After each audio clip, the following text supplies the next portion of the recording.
Mga boss, nag-declare na nga si VP Inday Sara Duterte na tatakbo bilang presidente ng Pilipinas sa 2028 election. At kung ito ang kanyang magiging slate mga boss, ay susuportahan mo ba sila?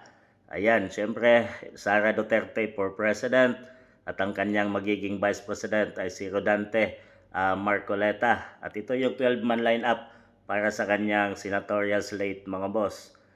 Robin Padilla, Jimmy Bondok, Vic Rodriguez, Richard Mata, Greco Belgica, ayan, Rowena Guanzon, yan, Alan Peter Cayetano, Raul Lambino, JB Henlo, Harold Respicio, Israel Ito, Torion, at Mike Depinsor mga boss. Ito, grabe, sulit tong lineup na to mga boss at talagang malapit na nga yung inaabangan nating 2028 election na siyang sinasabing magpapabago sa ating bansang Pilipinas, magpapabago sa talamak na korupsyon ng ating bansa ngayon mga boss. Ito yung green lineup ni VP Inday Sara at talagang iboboto mo ba sila? Vote straight mga boss sa darating na 2028 election. So kayo nang humusga.